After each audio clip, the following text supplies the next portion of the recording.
In this video, I'm going to talk with you about appeals from the circuit court or potentially some other court, but it's usually the circuit court, to the Maryland Court of Special Appeals in Annapolis.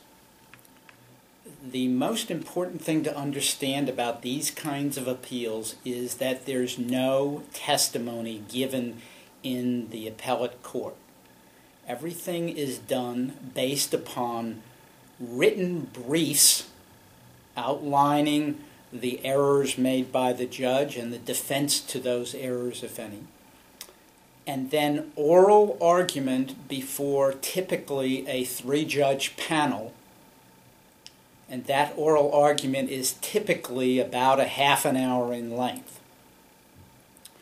So what happens first is the appeal gets noted, and that has to be done typically within 30 days.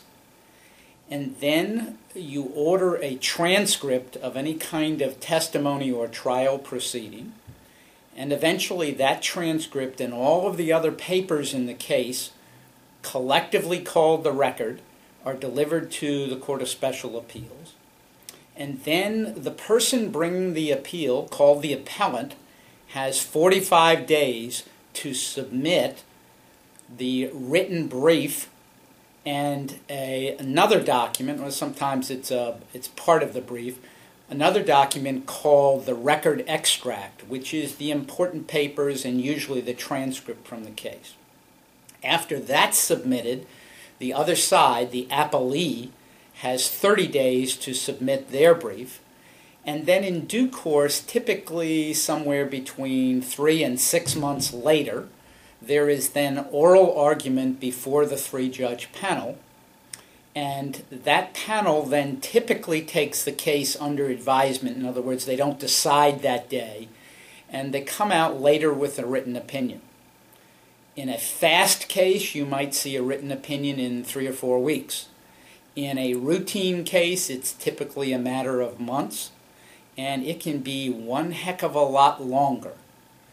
I'm waiting for an opinion from the Court of Appeals for a case that I argued in June of 2008.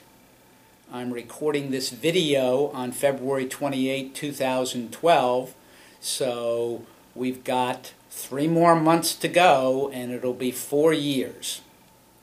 So let me leave you with this thought. In case you haven't figured it out yet, appeals are expensive. They're time-consuming for the lawyer, and thus the legal fees go up accordingly.